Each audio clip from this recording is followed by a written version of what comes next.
Hi guys, welcome back to my channel. It is now July, so it is time to do my mid-year book tag. So make sure you guys grab your drinks, your snacks, and get comfortable because we got a lot to talk about. My drink of choice is a Little Hug because, okay, I know it's not aesthetic like tea and coffee, but I literally went to the store, remembered I used to drink these all the time as a kid, and I had to grab 2 big boxes of them just so I could feel the nostalgia again.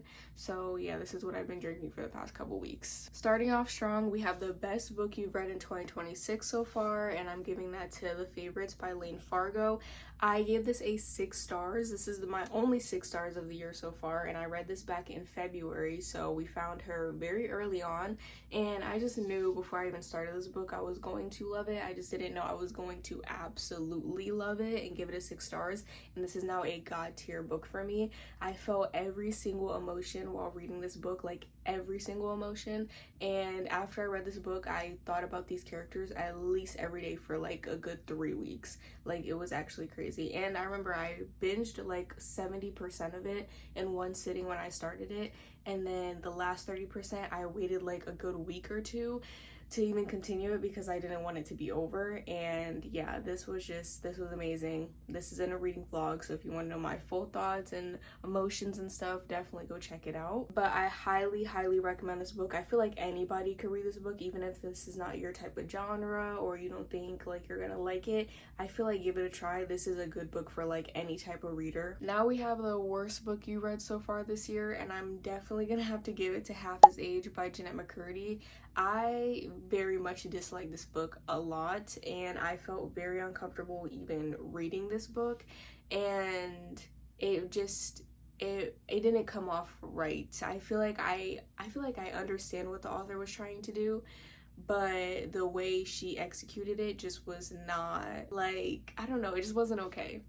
Like, it just felt very weird to be reading, and yeah, I don't know.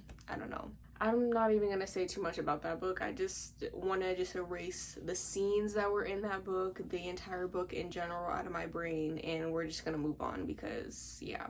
Next we have the best series I've read so far this year, and I'm gonna have to give it to One of Us is Lying, like this trilogy. I don't have the 3rd book, but I have the first 2 books, and this is the only series that I'm pretty sure I finished because I'm in the middle of tons of series, but this was the only one that I actually finished and liked. I have not finished that many series. I'm very behind. Actually, let's put a little count of how many series I'm in the middle of right here because I don't even know the number yet. You guys know before me, and I'm scared for what that number is. My guess it's probably like 20 something. I'm hoping it's not in the 30s, but knowing me, it probably is. I really love these series. These are YA mystery thrillers. They're very entertaining. They're especially really good as audiobooks. That's what I really recommend. I read all of them through audio, and I don't know how it is reading physically, but I know through audiobook it was really entertaining, really good, and I just really highly recommend these for especially like younger audience. These are really good books, and I actually really like the last book. A lot of people don't like the 3rd book, but I liked it because you get both of the characters. Like, these are different friend groups from both of these books. Obviously I love the OG friend group in this one, but in the 3rd book you get both of them. You get both friend groups put into one book, and I feel like that's what made it even more like just nice and fun. And it's like found family, like all the best friends, like you want to be part of their friend group. And so yeah, I low-key miss this series, but yes, I definitely recommend. Then we have the worst series, and I'm gonna give it to Possessing Her duology. It's Once You're Mine and Now You're Mine, and I did not like these books, which I really thought I was going to. I don't even remember what I didn't like about them. I just remember it was so hard getting through these books, and I'm pretty sure I almost DNF'd the 2nd one, but I'm pretty sure I was in the middle of a 24-hour readathon when I was reading these books, so I had to just like push through and get it done. I think I just didn't like the characters. I really don't remember. Like, you guys are really just gonna have to go back to my vlogs to like figure out my thoughts, because I read a book and I don't remember what my thoughts were after, like a day after. It doesn't matter how much I loved it. So yeah, I don't remember much, but I remember just not liking the plot, the characters. Like, I didn't like anything about this book, like anything. And it's really hard to disappoint me with a dark romance. Like, I tend to like a lot of them. this one just wasn't it. It was not it. Next, we have a new release you haven't read yet, but you want to, and we have Tempting Venom. This is like a full circle moment because we know my last book tag, I was saying how much I wanted to read Tempting Venom, and I couldn't wait for it to come out, and now it's out. It's been out for like almost a month, and I still haven't read it. I'm just in a very bad book slump, and I'm not gonna read that book while I'm in a book slump because like I feel like it's gonna just make me not like the book. And or it could do the opposite and I could read it during my reading slump and it might get me out, who knows, but I'm too scared to try. So yeah, I haven't gotten to it yet, but I will be getting to it before summer is over and before I go back to school. That's what I know, but I'm so excited to read this book. It's an MM romance, the last book in the Piper series, so I'm really excited, and yeah, I cannot wait to read it. Then we have most anticipated release for the second half of the year. So this is kind of like the same question, but I have two, and I have Karma and Corridors, which is the second book too of Ink and Alchemy. And this, I don't remember when it comes out. I think it comes out in October, if I'm remembering right. I'm so excited for this book. I loved Of Ink and Alchemy. It was a 5-star read, and so I cannot wait for this one. And we got to meet them like in the epilogue. We got to like meet the characters that are going to be in here, and I'm just so excited to be back in this friend group, this world. Then we have Grim Tidings. I'm so excited for this one. This is the second book to Good Spirits, and I just love the premises of these books. Like the first book, Good Spirits, was about the ghost of Christmas past. This one, I forgot what she is, because Nolan in the first book, the guy, he was like the ghost of Christmas past. This one, the girl is something cool, and I forgot what it is, but it's gonna be so fun. I cannot wait for it to come out. And yes, we have a favorite new author, and I know this one is controversial. We have Jessa Hastings. I've only read Conditions of Will, but I absolutely love this book, so it makes me want to go read her other work. I know there's a lot of stuff going around about the author herself, so let me make it very clear. I only support her work. I really love her books and stuff, but I do not like her as a person. I've seen everything. I know everything that's been going on, and you can still like somebody's work without actually liking the author themselves. Like Harry Potter, a lot of people love Harry Potter, but they don't like the author himself, you know? So let me just make that clear. I love the writing. I'm a sucker for good writing, and the writing is amazing. So now I cannot wait to read this book. There's another book that I forgot what it's called, but I want to read that one, and I want to read obviously her Magnolia Park series. But I'm so intimidated by the series. I've had this book for going on almost 3 years, and I still haven't read it. So please, somebody convince me to read the series, because I'm scared. Next, we have newest fictional crush, and I'm gonna have to give that to Caden King, and he is from Beautiful Fiend. I loved Beautiful Fiend, but I loved Caden King more. Oh my gosh, he is the most unhinged man you will probably ever read about. He is another level unhinged and dark. Like, I mean, there is some things he did that was very questionable, but I loved him. I actually loved him, and he would go to lengths to protect our main female character, like lengths. He don't even care. So yes, Caden King is my newest fictional crush, and yeah. What about it? And next is a book that made you cry. I have a few of these. There is some books that like make me a little teary-eyed, or maybe like a couple drops fall down, but I only have like one true book that genuinely actually made me cry, and that is Heated Rivalry. I just love these characters. I love this fan base. I love the actors in real life. I just love everything about all of Heated Rivalry. When I obviously already watched the show like back in December, but I just recently read the series like a couple weeks ago, and it just brought back all the feelings that I felt when I was watching the show, because it's literally identical. Like the show and the books are literally identical. Like there's basically like nothing different.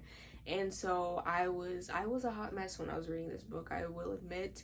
And after I went down my rabbit hole again of Heated Rivalry, and I had just gotten out, and now I haven't read The Long Game because I'm savoring that. I'm not gonna read that until like December, because I just don't want this series to be over, because once I finish that book, it's officially over. No more show, no more books, it's done. So I'm savoring it because I just don't want it to be over. I just don't think I've ever felt this feelings for a show before in my life. Like it's kind of concerning. maybe you should see therapy, but it's okay. That's how we cope with things, and I just love them. I love them. They're my absolute babies. Them and Scott and Kip, just everybody. So yeah, this did pack a punch. Next, we have a book that made you happy, and I did already talk about this a little, Good Spirits. Like I said, I loved the premise of this book so much, and you could just feel the love pouring out of the pages when you read this book. Like, it was just so good. I loved this book so much. Like, I just don't know. Like, it was just so good. Like, everybody should read this book. It's just so cute and whimsical, and I just love the magic. Why? Like, it wasn't even a 5 stars, but now, like, I'm kind of like thinking maybe it is, because like I want to do a reread of this and everything. Like during Christmas time, I want to do a reread because it was just so good. I cannot wait for the second book to come out. It's just, I can't even wait. Next, we have the most beautiful book you've bought so far this year, and I'm gonna have to give that to Daddy Issues by Kate Goldbeck. I got the Afterlight exclusive edition. I haven't even read this book, and I love all the editions. Like, there's so many editions out of this book, and I love all of them. I'll put them on the screen. So it was really hard to pick which one I wanted, but I ultimately just went with this one. But this is what it looks like. And there's like a little quote in the back. These are the sprayed edges. The top and bottom are just purple, but these are that.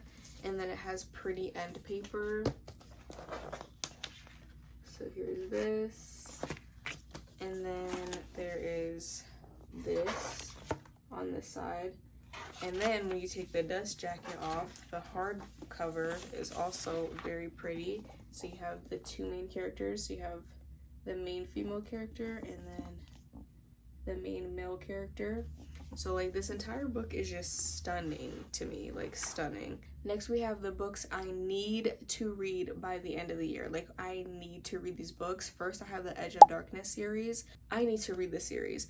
Literally the only thing that's keeping me back from reading this series is I haven't read Little Liar yet. I haven't finished the like Little Stranger duet. I forgot what it's called. A Web of Silence. I have not finished that duet. Yes, I read Little Stranger. Absolutely loved it. But I still haven't read Little Liar. I don't know what's holding me back. I think it's the bad reviews that I'm seeing on it. Everybody is saying that Little Stranger is so good, and then they read Little Liar and they say it's so bad and that it should have only been 1 book. So that's what's making me scared. So I think that's what's holding me back. But I'm literally, once I read Little Liar, I'm going to immediately go into the Edge of Darkness series, because I have a feeling that's going to become another god tier series of mine. Like, I feel like I'm going to love that series. The amount of times I bring it up, you would have thought I would have already started it by now, but no, I haven't. So hopefully I started by the end of the year. And then I also have the Chestnut Springs series. I need to continue this series because I have so many other books by her that I want to read. I want to read her first ever series. I want to read her Rose Hill series. She just came out with Fever Dream. There's so many Elsie Silver books that I want to read, but this is what's keeping me back. I've only read the first 2 books, Flawless and Heartstopper. I still need to read Heartstopper. I meant Heartless. I still need to read these 3 books. So it's just like, guys, please, somebody convince me. If I see one comment convincing me to read these books, I will read them. But I just also don't know what's holding me back. I kind of haven't really been into like cowboy romance mood. That's probably why, but we need to read these. We need to freaking read these. Like, I loved these first 2 books. This was, I think, a 4.75 and this was a 5 stars. So, girl, continue the series. And then lastly, we have the books on my 26 and 2026 list. I have only probably gotten not even halfway through this list. I'm very behind. I'm currently looking at it in my reading journal, but I'll pop up the picture. And yeah, we are very behind on this list. We need to get a move on, but I feel like I can definitely do it. Like, looking at these books right now, I'm interested in every single one of these, and I have like high hopes that I can either get it done by the end of the year or I'm gonna get very, very close. That's my predictions, because I want to read like every single one of these books that's on this list. So, and some of these I actually plan on reading very soon, and I have vlogs already in mind for them. So I think we're good. I think we'll get on track. Next is how many 5-star reads so far this year, and I literally only have 3. So the first one is Of Ink and Alchemy. I remember absolutely loving this book. I loved the premise. I loved Logan, and I don't even remember what else I loved about it, but I just remember the tattoo aspect, and the tattoo shop was my favorite part, and the letters, I'm gonna just say letters so I'm not spoiling, but also the letters also kind of made me tear up. And yeah, I really love this book. Next one is Beautiful Fiend. I gave this one a 5 stars too. We already talked about this one. We'll move on. This last one is a new 5-star read I just got a couple weeks ago, and that is Nocticadia by Carrie Lake. I just read this in my last reading vlog, the video before this. This book is literally in there. I have all my thoughts and stuff, and love this book so much, and I already want to do a reread of it. She is thick, but she is so worth it. When you're reading it, it doesn't even feel like it's an almost 700-page book. Like, it feels so short, and you just want more time with them. And I just loved everything about this book. Like, I love the setting. I feel like I want to do a reread, but in the fall time, because I feel like it would just make the vibes even more immaculate, because this is like a gothic, you know, dark romance. I highly recommend this book. It's so good. What books do you want to do a reread? I don't think I've ever done a reread. I've only done a reread of the first 2 books of the Mindfuck series, but I do have some books I do want to reread. So the first one is The 7 Husbands of Evelyn Hugo. This is my all-time favorite book ever. Like, nothing will ever top this book. I read this 2 years ago, almost 3. Oh my god, it's crazy. And just look at the tabs for yourself. Like, this is a god tier. This is even higher than god tier. Like, this is my favorite book ever to exist, and I want to do a reread so bad. I think I'm gonna wait till the fall time to do it, and I also have to wait till, like, you know, I'm ready to get my heart broken all over again. But I love this book. Everybody should read this in their lifetime. It's so good. I can't even open up my annotations, because if I start reading them, I remember a couple weeks ago I did that, and I was just looking at like everything I annotated. I started bawling my eyes out again. I can't. And then next is the Mindfuck series, and like I said, I did read the first 2 books of the Mindfuck series last year summer, and then I didn't read the last 3 books, so I want to do a reread of those 2, because you can't just reread the first 2 and then not read the last 3. So I'm gonna do that really soon, actually. In a couple weeks I'm gonna do a reread of this whole book, and I'm very excited because this was my first ever dark romance that I read. It's still a god tier dark romance for me, and I just love the series so much. And Lana Myers is the most badass character I will ever read about in my entire life. So we are almost done. Now we have a book you enjoyed with mixed reviews and Icebreaker. I feel like with Icebreaker, you either love this book or you absolutely hate this book, and there's like very rarely anybody that's in the middle. I'm in the middle. I didn't necessarily hate this book, and I didn't also necessarily love this book. It was like the perfect amount. I read this through audio, so that's probably why I really liked it, but it was not bad. Like, people had me thinking I was gonna absolutely hate this book, but I actually thoroughly enjoyed it. I remember people saying that like this book doesn't have like a lot of plot to it, but to me it did. I feel like there wasn't even that much spice. Like, if you think this is a lot of spice, girl, you have not read dark romance in your life, because I feel like this wasn't even that much, and I feel like there was a good amount of plot. So yeah, I was kind of scared to read this. I put it off for so long, and I don't really know why, because it was good, and I gotta continue the series. Last but not least, we have 5-star predictions for the rest of the year, and obviously that goes to my new releases that are coming out, and also Jennifer Hartman. I've been seeing so many Jennifer Hartman books going around lately, and they all sound so good. They're just like angsty romances, and I don't think I've ever really read an angsty romance, so I'm really excited, and I feel like she's the queen of angsty romance. So I really want to try reading her books very soon, and her books are definitely a 5-star prediction for me. So yes, that is the end for this year's mid-year book tag. I really hope you guys enjoyed it. I loved filming these videos because it's just so fun to see like my thoughts on all these books, getting to talk about books I read months ago again. We will obviously be doing another one at the end of the year, and I cannot wait to see you guys in the next video.